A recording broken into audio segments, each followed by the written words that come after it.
No niin, tervetuloa Pyyteettömän rakkauden YouTube-kanavalle, rakas katsoja. Ja täällä me ollaan taas Jeremyn kanssa. Terve! Terve, terve. Meillä tuli niin pitkä haastattelu, että päätettiin vetää se kahteen osaan, niin tässä nyt tällainen alkumorjenstus uudelleen, vaikka samalla sessiolla edelleen ollaan. Joo, Ää, Tässä jaksossa mennään sitten vähän syvemmälle Jeremyn tutkimusmatkalle antroposofiseen maailmaan. mahtavaa. Tämä tulee olemaan tosi hieno jakso. Mä tiedän se etukäteen, koska se on tehty jo. Kyllä. No niin, nauttikaa. Mites tämän israelilaisen opettajan kanssa sä koit, että hän todella, niin kun, hänellä oli se kokemuksellinen ymmärrys siitä, mistä hän puhui, eikä vaan teoreettinen ulkoa opeteltu litania? Tuliko hänestä sitten sulle tärkeämpikin opettaja tai johdattiko hän sua sitten eteenpäin? Hänestä tuli mun henkinen isä ja hän on niin kuin ollut mulle se kollega, joka on johdattanut mua tällä tiellä. Mä saman tien sen viikon jälkeen, kun mä olin tutustunut häneen, aloitin tekemään tällaista niin kuin ryhmätyöskentelyä, koska Jesajahun yksi tärkeimmistä antroposofisista ajatuksista oli tämä.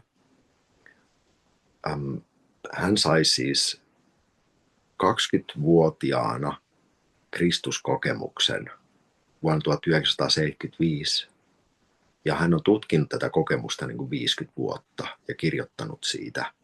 Niin koko hänen elämän niin kuin työnsä on Kristuskokemuksen, Kristustietoisuuden, Kristuksen olemuksen käsittäminen antroposofian valossa.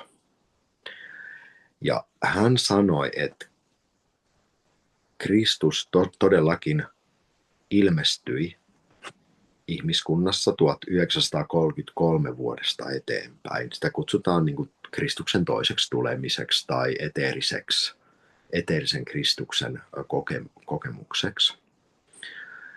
Ja Steiner valmisti koko antroposofialla, pyrki valmistelemaan ihmisiä siihen, että ihmiset käsittäisivät Kristuksen silloin, kun hän tulee uudelleen. Steiner ei elänyt 1933 vuoteen asti, hän kuolee 1925. Ja se, mitä Jesaja kirjoittaa hänen tutkimuksistaan, on se, että kukaan ihminen ei käsittänyt Kristusta silloin 1933. Ja henkisen lain mukaisesti, jos sä et ota tietoisesti vastaan jotain henkistä impulssia, niin se kääntyy niin sanotusti vastakuvakseen. Eli hyvästä impulsista tulee jotain, niin kuin, sanotaanko, destruktiivista.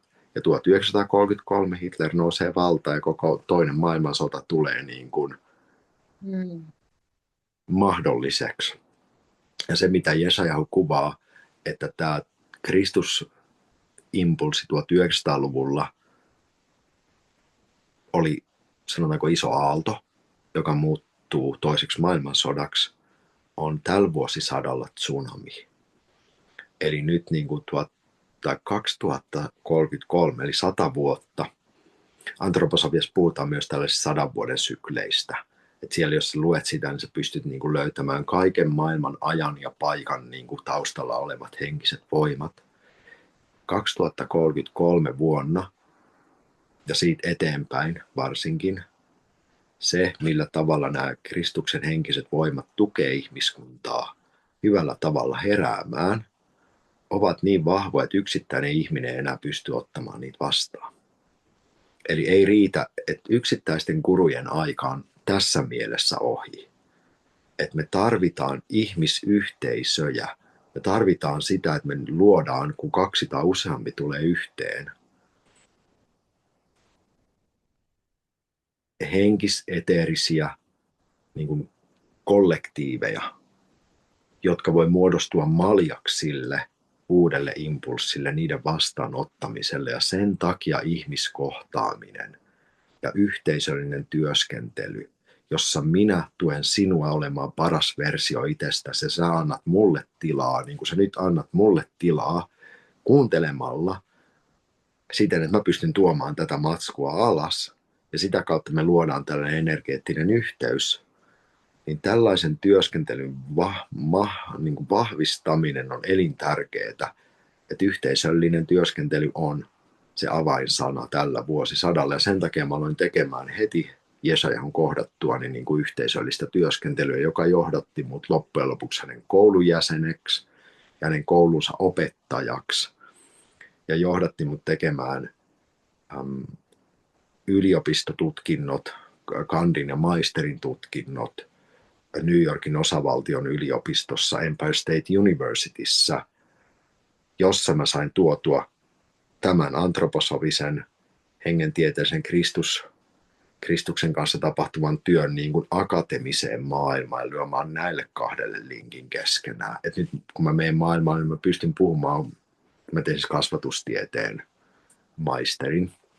Mä pystyn tuomaan kasvatustieteen käsitteiden tai filosofian käsitteiden kautta antroposofian sellaiseen muotoon, että mun ei tarvitsekaan sanoa sanaa antroposofia tai henki, mutta se elävä henki virtaa näiden käsitteiden kautta, koska jälleen kerran, jos sä pystyt toimimaan sanojen kautta, niin sä pystyt myös tuomaan niihin sanoihin uusia sisältöjä ja käyttämään vaikka sanaa merkitys. Mutta koska sä printtaat sen henkisen niin kuin ymmärryksen siitä, mikä merkitys on, esimerkiksi tänä sanan voimana tai jopa logoksena, niin sitä kautta me pystytään luomaan uusia tapoja tuoda henkisyyttä maailmalle ilman, että meidän täytyy puhua henkisyydestä tai hengellisyydestä, vaan silloin sä voit puhua ihan niillä termeillä, mitä käytetään bisnesmaailmassa tai niin kuin lääketieteellisessä maailmassa, mutta tuoden sen henkisyyden sinne. Mm. Kiinnostavaa. Ja varmasti se myös vähentää tällaista vastakkainasettelua ja ristiriitaa, koska kun se sanasto on ymmärrettävämpää ja tutumpaa, niin ihmisten, jotka tulee vaikka puhtaasti sieltä akateemisesta ja älyn maailmasta, niin hekin pystyy siihen paremmin samaistumaan siihen viestiin. Ehdottomasti. Että periaatteessa se ajatus on se, että se uusi kieli, millä me voidaan luoda yhteyttä ihmisten kanssa, tulee aina mun ja sun välisestä kanssakäymisestä. Että jos mä haluaisin niin kuin olla tässä mielessä niin kuin lojaali, niin kuin tahdon olla tälle antroposofiselle impulssille, joka virtaa. Impulssi siis on vaan niin kuin sana sille henkiselle substanssille ja sellaiselle niin kuin viisaudelle, joka virtaa ajassa, joka tulee eri muodossa esiin. Niin jos mä olen sille lojaali, niin mä tahdon sun kanssa löytää sellaiset ajatukset ja sellaiset sanat, joiden kanssa me voidaan luoda tässä nyt tämä yhteinen malja. Ja sitä kautta, jos me opitaan kuuntelemaan ja puhumaan sillä tavalla, me pystytään löytämään Kristuksen läsnäolo jokaisesta ihmiskohtaamisesta. Eikä pelkästään vaan se, vaan että me voidaan löytää itsemme uudelleen. Se osa meidän korkeampaa itseä, joka ei tulisi todelliseksi, ellei sinä näkisi minua ja ellei sä antaisi mulle tilaa löytää itseni sun kautta. Jolloin Riia, mun eukkaopettaja, eurytmiaopettaja Snellusta sanoi hyvin, että oletko Jeremia ymmärtänyt, että moderni rosenkreuzilainen koulu tapahtuu aina, kun kaksi ihmistä kohtaa. Eli se moderni tylypahka on tässä meidän välillä, jos me annetaan sille se merkitys, että olkoon ihmeet mahdollisia. Kyllä. Mites, kun sulla on tämä kasvatustieteellinen näkökulma myöskin tähän, ja sitten sulla on tämä antroposofinen kokemuksellinen ymmärrys siitä, kun kaksi ihmistä tulee yhteen, niin miten sä näet vaikka meidän nykypäivässä, että miten me kohdataan lapset tai nuoret, tai miten meidän koulujärjestelmässä me autetaan heitä kehittymään tai estetään heitä kehittymästä? Onko sulla tähän näkökulmaa? Ja mä näkisin sen mun mielestä tärkeänä elementtinä on se, että meidän pitäisi muuttaa se niin kuin näkökulma tällaisesta Paulo Freiren, tämmöinen brasilialainen, olisiko ollut brasilialainen kasvatustieteilijä, joka puhuu tällaisesta pankki pedagogiikasta, jossa ajatellaan, että lapsi on pankki, jonne tallennetaan tietoa niin kuin rahaa. Ja tämä pitäisi kääntää päälaelleen, että ihminen ei ole ensisijaisesti tiedon, niin kuin älyllistä tietoa kantava ihminen, jota sitten kokeissa pystytään kysymään. Se pystyt ulkoa muistamaan sen, että montako pääkaupunkia sulla on niin kuin missä Aasian maassa. Että jos miettii sitä, että esimerkiksi mitä mä oon oppinut mun peruskoulusta, kaikki mitä mä oon oppinut on taitoja, ei niin kuin tietoa. Ja kaikki mikä jäi tiedon puolelle, katoaa jossain vaiheessa ja tulee täysin niin kuin turhaksi. Eli siinä mielessä mä sanoisin, että kaikki niin kuin tietoon ja pelkkään tietoon perustuva työ ja tie on jossain määrässä vanha-aikaista, tai ehkä se on aina ollut vanha-aikaista. Mutta mun mestari, mulla on tämmöinen edesmennyt mestari rosenkreuzalaisopettaja Gabriele Kühne, joka on Jesajahun ja mun kollega. Hän antoi tällaisen koko niin kuin Steiner-pedagogisen ikään kuin 3-askeleisen niin kuin systeemin, joka lähtee aina siitä, että koetaan. Lähdetään aina kokemus edellä. Kokemus voi olla havainto. Se voi olla esimerkiksi, että sulla on se matemaattinen, niin kuin, tiedätkö, se ongelma tuossa sun nenän edessä. Tai se voi olla, että sä katsot puuta. Tai se voi olla, että sä meet niin kuin, tutustumaan sun kehoon. Ihan vaan niin kuin mikä. Tai että sä kuulet jotain vieraskielisiä sanoja, jos nyt otetaan muutama oppiaine. Ja toinen vaihe on aina se, että sä lähdet eksperimentoimaan. Sä lähdet kokeilemaan, sä lähdet leikkimään niillä. Niin kuin musiikissa se voi olla se, että sä lähdet kokeilemaan niitä niin kuin kitaran kieliä tai pianon koskettimia. Ei ollenkaan sitä, että sä yrität tehdä jotain tiettyä, jonka sä saat sun mieleen. Jolloin sä pystyt niin sanotusti niin kuin yksilöimään sitä, mitä sä oot aikaisemmin niin kuin vaan havainnut ulkoa. Jos havainnoit ulkoa sitä, että joku potkaisee jalkapallon niin kuin maaliin, tämä on se ensimmäinen vaihe. Se toinen vaihe on se, että sulle annetaan jalkapallo ja sä voit tehdä sillä, mitä sua huvittaa, jolloin saat suhteen siihen jalkapalloon. Sä yksilöllistät, sä pystyt liikuttamaan sitä. Ja vasta 3. vaiheessa sulle kerrotaan, annetaan käsite, joka on se, että se jalkapallon niin kuin, tarkoitus on potkasta se sinne maaliin. Mutta koska nyt sulla on jo kokemus ja sulla on jo se niin kuin, tekniikka, millä sä sen teet, niin se käsitteen tuominen siihen päälle vaan niin kuin muodostaa sen kakun kokonaiseksi. Jos sanot sen kakun eka ja sanot, että jalkapallo on sitä, että potkitaan palloa maaliin, sulla ei ole mitään kokemusta ja sut vaan laitetaan sinne kentälle, niin se on ihan erilainen.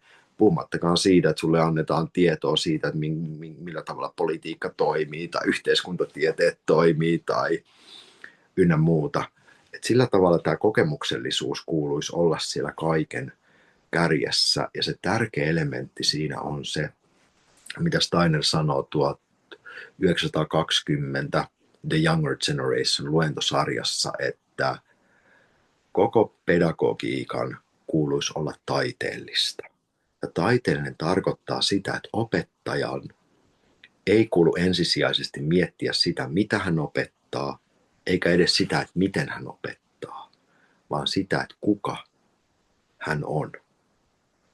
Eli silloin Steiner on sanonut, että koko pedagogiikka on itsekasvatusta.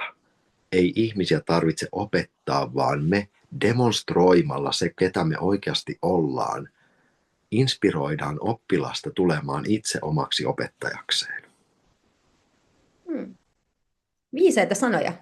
Ja ihan tolleen niin kuin omasta kokemuksesta tulematta mitenkään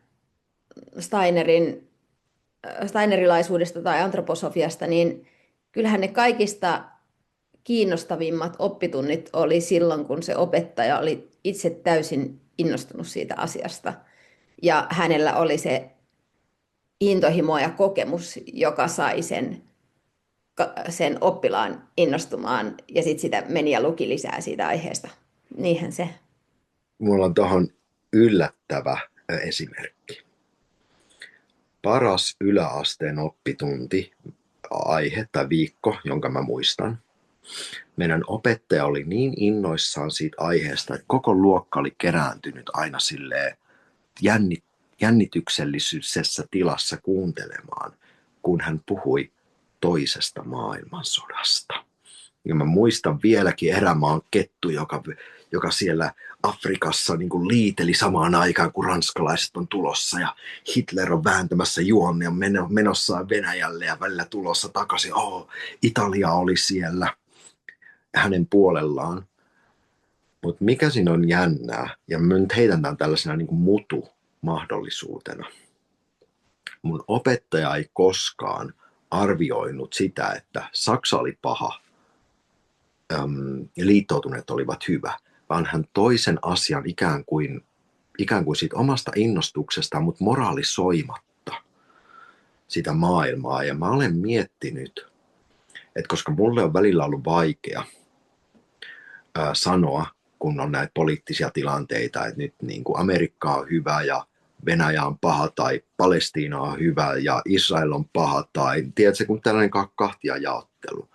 Että mulle on ollut jossain mielessä aina vaikea luoda tollainen niin kuin hyvä-paha asetelma noin mustavalkoisesti. Totta kai näissä on niin kuin totuuksia, mutta ne on aina monimutkaisempia.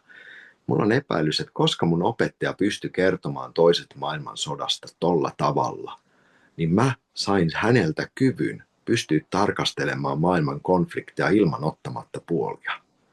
Mieti, jos tollainen on mahdollista, että joku opettaja pystyy ton tekemään vain siksi, että hän on olemuksellaan läsnä siinä opetuksessa. Kyllä. Miten paljon meidän oppilaat saisi enemmän viisautta ja kokemuksellisuutta ja freshia ajattelua. Totta. Mua kiinnostaa tässä niin kuin antroposofiassa vielä tämä, että se, on niin kuin, se tulee tällaisesta niin kuin historiallisesta kontekstista, sillä on niin kuin puhtaasti tällainen kristillinen asia, mutta nyt tämä moderni antroposofia tuntuu olevan enemmän tällainen niin kuin, ihmisen kokemuksellinen ja kahden tai useamman ihmisen niin kuin jakama asia, missä jollain tavalla niin kuin laajennetaan sitä omaa tietoisuutta. Onko mä ymmärtänyt tämän oikein? Kyllä. Onko tämä se päämäärä, että me yhdessä laajennutaan? Kyllä, ehdottomasti. Ja se, mitä niin kuin antroposofinen tieto antaa sille, on se, että niin kuin mä kuvasin sitä, että voi olla, että mulla voisi olla henkinen kokemus sinusta juuri nyt. Mutta jos mulla ei olisi sitä, niin kuin, mitä mä kutsuisin nyt eläväksi antroposofiaksi, mä palaan siihen myöhemmin, mä kerron mitä se on, mutta jos mulla ei olisi tätä, mä saattaisin saada sellaisen olon, että mä, niin kuin, tiedätkö, että mä koen rakkautta sua kohtaan. Ja kyllä, tai elävyyttä. Mutta jos mulla elää tämä antroposofinen viisaus mun olemuksessa, niin mä pystyn tiedostamaan, että sun kautta mä löydän mun korkeamman itseni.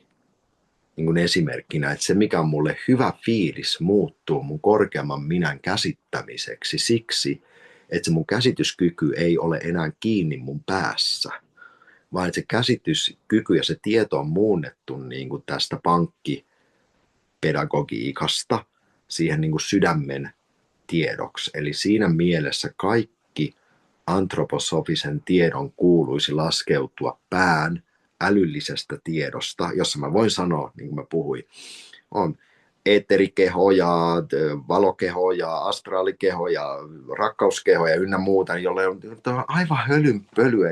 Niin kukaan enää tässä ajassa niin kuin ei tarvitse tuollaisia niin kuin tahmeita älyllisiä käsitteitä, joilla se pystyy niin kuin kertomaan pitkiä luentoja siitä, mikä on kosmoksen viimeinen tarkoitus, jos sillä ei ole mitään kokemusta itse siitä. Vaan se, että ottaa sen, että mikä se on se, esimerkiksi nyt tässä kohtaa se niin kuin korkeampi itse. Ja sen sijaan, että jää niin kuin jaarittelemaan sitä omassa mielessään, meditatiivisesti laskeutuu sinne omaan elävään sydämeen. Ja niin kuin antaa sen valautus siihen rakkaudelliseen läsnäoloon. Ja sitä kautta, sen rakkaudellisen läsnäolon kautta pystyy muuntamaan sen tiedon ikään kuin tällaiseksi eläväksi ihmisen viisaudeksi.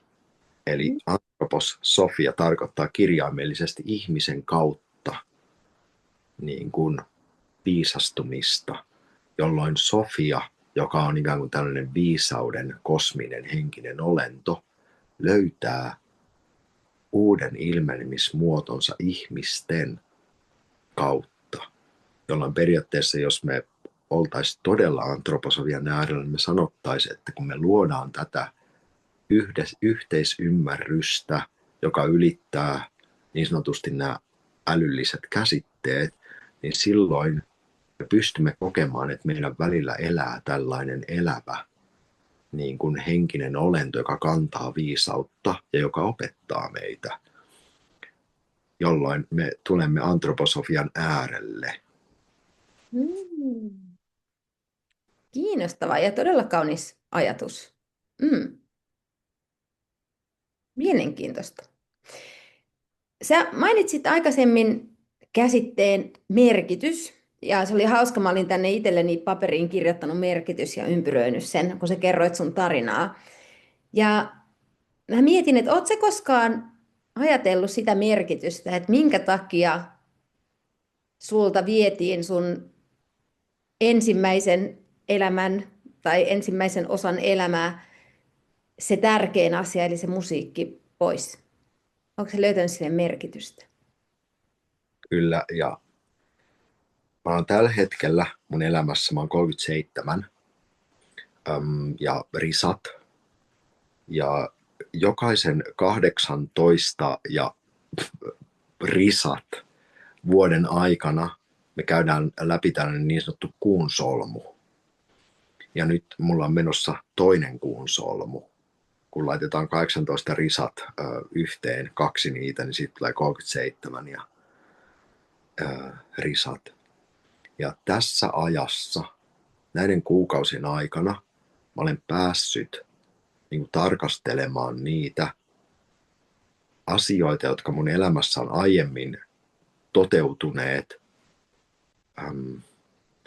ikään kuin muhun koodattuina tarpeina ja haluina ja tuntemuksina ja tapoina elää. Esimerkiksi jos nyt kuviteltaisiin, että mun isä on työnarkomani, niin kuin hän on, niin mulle on koodattu työnarkomaanisuus ja mä oon toteuttanut sitä koko elämäni ja nyt mä tuun tietoiseksi siitä, että apua. Musta on tällainen työnarkomaanisuuden piirre, mitä mä teen sille. Eli tässä toisessa kuun solmussa mä tuun tietoiseksi siitä, mikä on aiemmin toteutunut minussa, niin kuin minusta riippumattomana tai mun tietoisuudesta riippumattomana ikään kuin tällaisena karmisena tekijänä. Ja mun täytyy sanoa, että se sama syy, mikä lopetti mun kitaran soittamisen, on asia, mikä minussa piilee ja toimii jatkuvasti. Ja kun mä katson sitä nyt, kun sä kysyt, niin se merkitys on oikeastaan niin kuin tämä. Mä nyt luon sen jälleen uuden kerran tähän näin. Mulla on lapsesta asti ollut tällainen voima mun sisällä, jonka mä paikallistan ennen kaikkea mun niin kuin tuonne kehon alaosaan tapahtuvaksi voimaksi. Mä olin niin kuin lapsesta asti ja lapsena niin kuin tosi seksuaalinen jo. Ja se sitten on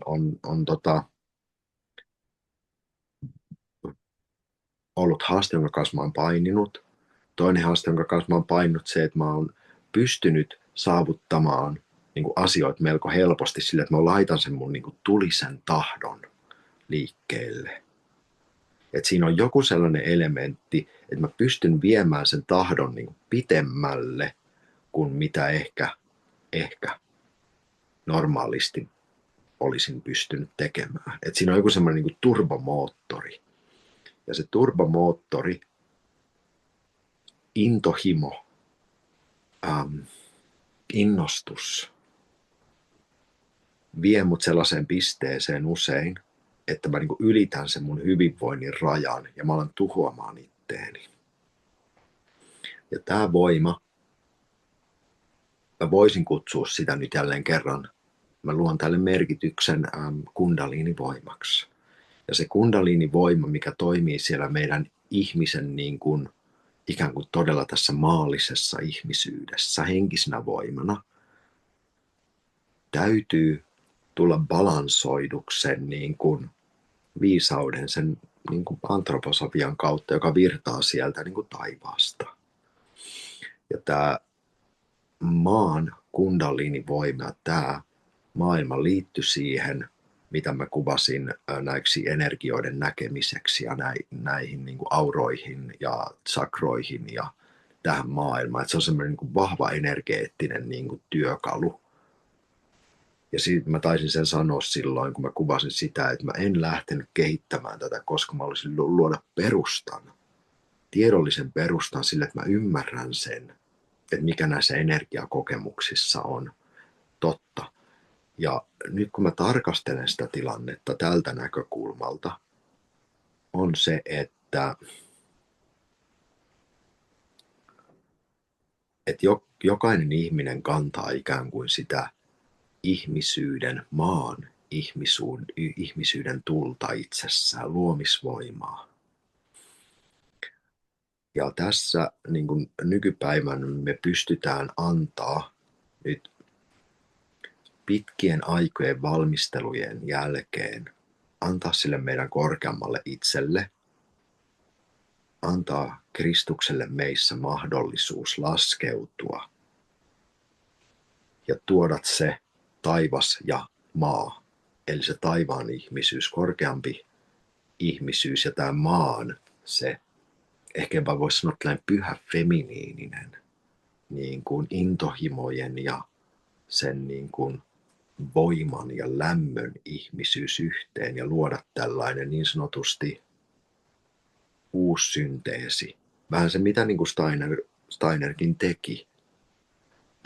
Tai totta kai Steiner teki, mutta tarkoitin, kuvasin sitä pään ja sydämen yhteyttä. Tässä Jeshajahu loi niin kuin tällaisen, tai laski maan päälle tällaisen työkalun nimeltään uudistettu peruskivi, joka on tullut mun oman työn perustaksi. Steiner loi ja laski maan päälle 100 vuotta aiemmin, eli 1923, tällaisen antroposofisen seuran peruskiven, josta tuli niin kuin pähkinänkuoressa tämmöinen ihmisen ja maailman yhteen tulemisen, eli henkisen heräämisen työkalu. Ja Jeshajahu sitten uudisti tämän peruskiven 100 vuotta myöhemmin Kristuksen toisen tulemisen myötä, jolloin se mantra tai se syvin ajatus siinä perustalla on, että ihmissielu, tunne itsesi Kristuksen kantajana hengessä, eli siellä niin kuin tietoisuuden ja korkeamman itsen alueella, sielussa, eli tässä mun ja sun välillä, tässä niin kuin ihmisyyden kentällä ja kehossa, eli tässä maan ihmisyyden ja maan henkistämisen alueella. Ja mä koen, että tänä päivänä on mahdollista niin kuin tämän Kristuksen toisen tulemisen kautta laskeutua sinne maan pyhän feminiinin salaisuuksien mysteerien äärelle ja nostaa ja antaa sen, mikä elää siinä ikään kuin siinä maan ihmisyydessä ja siinä naisellisuudessa, niin antaa sille uusi paikka, koska me ollaan eletty niin pitkään se puhuvan valkoisen miehen pään älyllisessä maallisessa helvetillisyydessä, missä kaikki vaan mitataan numeroilla ja jollakin abstrakteilla ideoilla. Et tietysti mielessä niin mä näen myös, että antroposofia on sofia, viisaus, feminiininen voima, jolle me annetaan nyt tila Kristuksen kautta meissä. Hmm. Ja jos mennään takaisin siihen sun oman elämän merkitykseen, niin oliko se niin, että tämän niin sanotusti luopumisen täytyi tapahtua, jotta sä voit itse tuoda tämän yhteyden itsessäsi? Kyllä, ja jos mulla ei olisi ollut kykyä tuhota itseäni tämän kundaliinivoiman kautta musiikillisesti, niin mulla ei olisi myöskään tietoisuutta ja ymmärrystä siitä, mitä, niin kuin, mitä, mitä pahaa ihminen voi tehdä itselle ja muille ihmisille sen voiman kautta. Ja sitä kautta niin kuin laskeutua omakohtaisesti siihen oman maan mysteeriensä puoleen ja niin kuin ratkaista se arvotus. Mun mielestä arvotus on se, että ketä me ollaan, kuka on ihminen. Et samalla tavalla kun me puhuttiin eilen Harunin ja Juhan kanssa siitä, että miten me voidaan ottaa tämä koko inhimillisyys ja ihmisyys mukaan siihen henkiseen tiehen, ettei tule tätä kahtiajakosta. Korkeampi itse täällä, joka tekee hienoja asioita, puhuu kauniisti, sitten se alempi eläimellinen itse täällä, joka niin kuin menee ja niin kuin vetää kaikki vessanpytystä alas, ja sitten nämä kaksi niin kuin jotenkin ei löydä toisiaan, koska se keskialue, niin kuin se meidän sydämen alue, rakkauden alue, josta myös eilen puhuttiin, ei pysty luomaan sitä siltaa näiden kahden välille. Et ehkä se mun merkitys tälle, että minkä takia mun käsi hajosi, oli se, että mä pystyn niin kuin itsessäni ratkaisemaan ja työstämään sitä mysteeriä, että mikä tämän mun maan ihmisyyden merkitys on suhteessa tähän henkiseen tiehen. Kaunis ajatus. Mitä musiikki merkitsee sulle nykyään?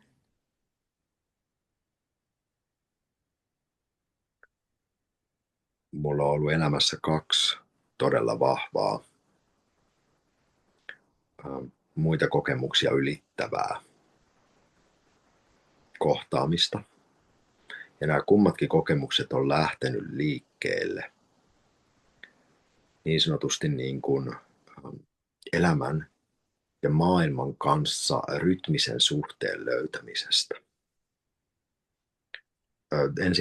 Ensimmäinen niin kuin tilanne lähti siitä liikkeelle, että mä soitin kitaraa mun ystävän kanssa.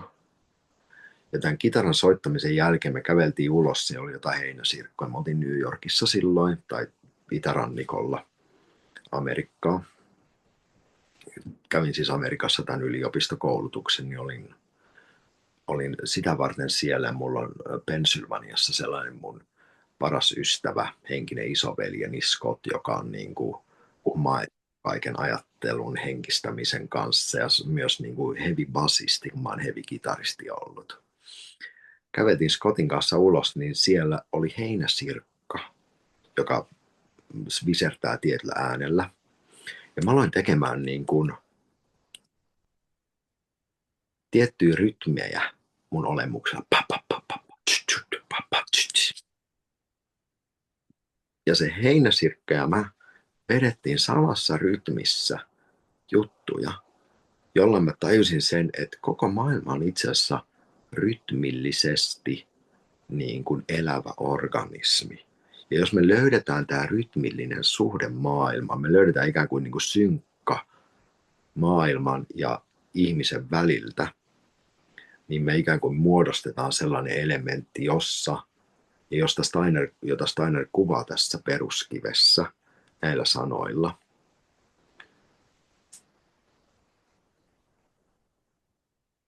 Harjoita hengen tarkastelua sielun tasapainossa, missä kehkeytyvässä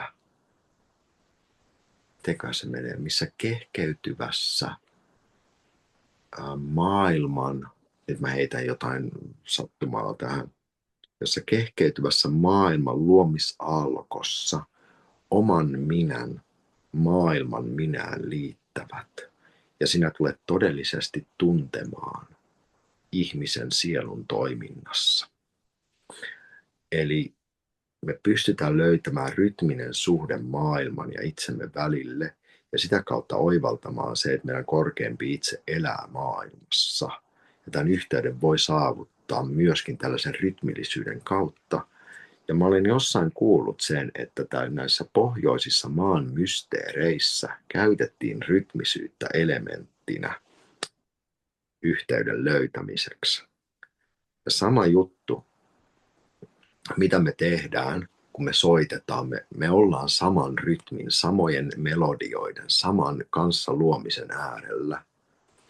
Tätä samaa elementtiä, voimaa ja työkalua mä oon käyttänyt myös silloin, kun mä puhun, koska mä ikään kuin olen nyt läsnä sun kanssa luomassa tätä yhteistä synkronisiteettia.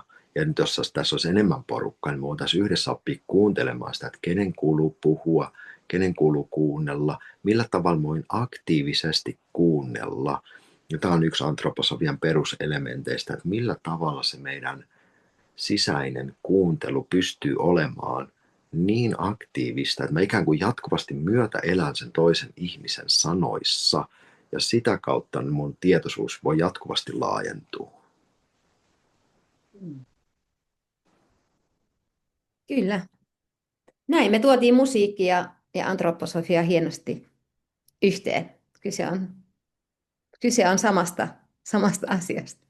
Kyllä mä sanon sen, että mulla on tällainen suuri intohimo, että sitten kun mä olen saanut mun käden taas soittokuntoon, niin mä haluaisin luoda tällaisen monitaideproduktion, joka yhdistäisi luentoa, niin kuin hengentieteellistä sisältöjä, musiikkia ja draamaa. Että siitä tulisi tämmöinen niin kuin mysteerinäytelmä. Steinerilla oli tällaisia mysteerinäytelmiä, ja mä haluaisin tehdä samanlaisen Tavastialle, ja jota kutsuttaisiin rosenkreuzilaiseksi rock-oopperaksi.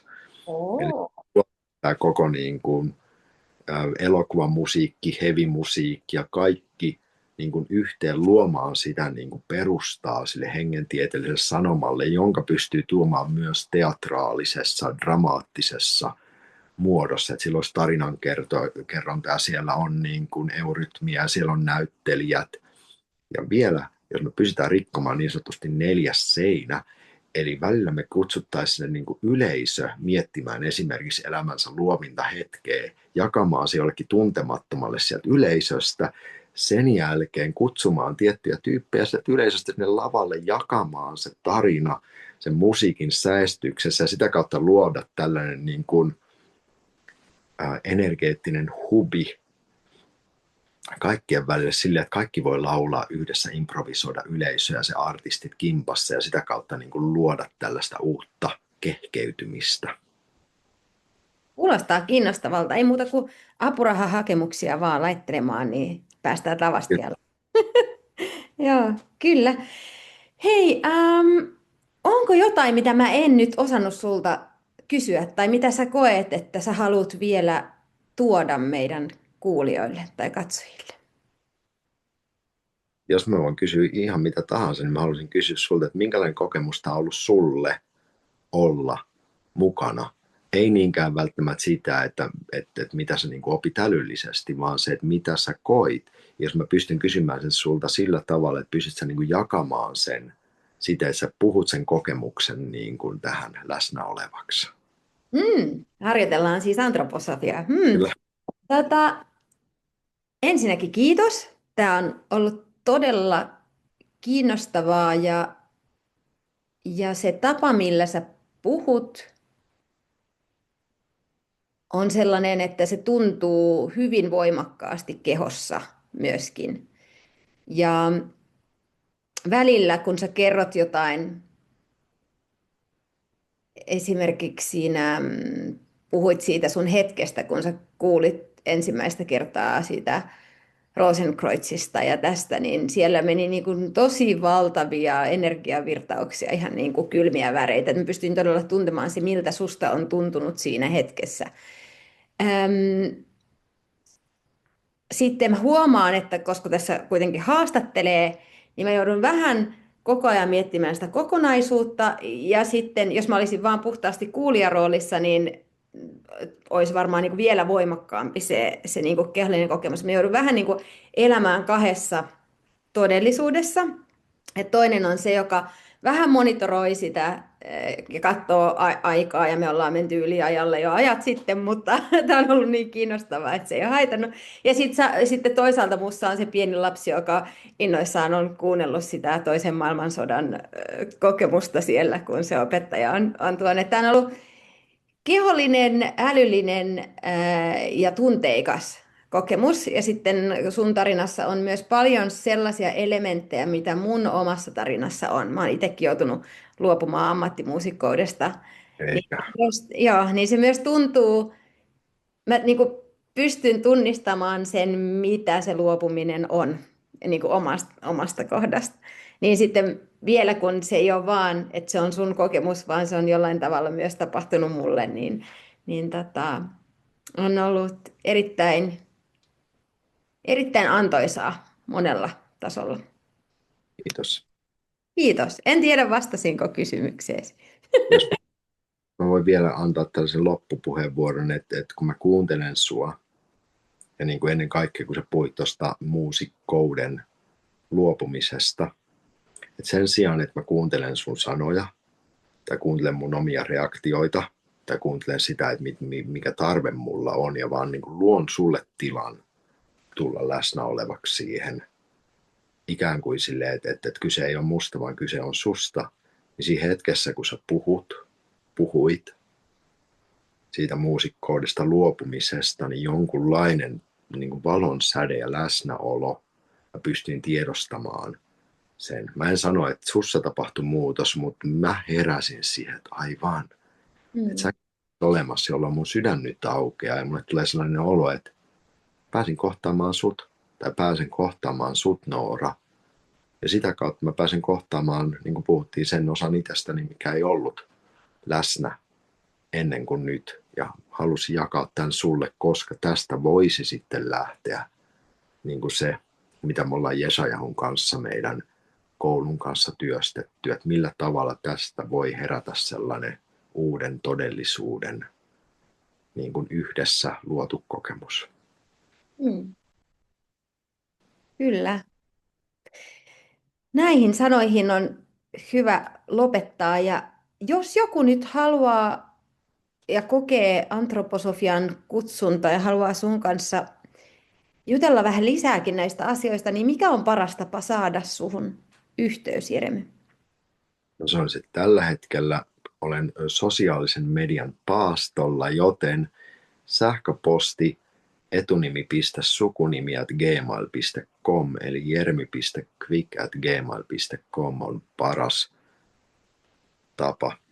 Ja jos ihmisiä kiinnostaa, niin sitten mä heitän heille mun WhatsApp, Telegram, Signal, puhelin numeron, että voidaan niin kuin jutella, ja mielelläni olen niin kuin kaikkien ihmisten kanssa yhteydessä, joita kiinnostaa niin kuin kysyä tai jakaa ajatuksia tältä tiimoilta. Ja sanon, että meidän toi Jesajahun kanssa niin kuin työstetty koulu on ottamassa uusia askeleita tässä lähivuosina, että sitä kautta se voi avautua myös tänne Suomeen uudella tavalla. Mm. No niin, eli jos koet nyt sitten antroposofian kutsun, niin laita viestiä Jeremylle. Jeremyn sähköposti löytyy vielä tuosta tekstiboksista videon alapuolelta. Minä kiitän. Aivan ihana oli kohdata ja kuulla ja ennen kaikkea kokea sun tarina. Ja kiitos myös katsojille ja kuulijoille. Toivottavasti saitte tästä omaan elämään ja henkiseen matkaan vähän uusia ajatuksia ja ehkä uutta suuntaa. Kiitos.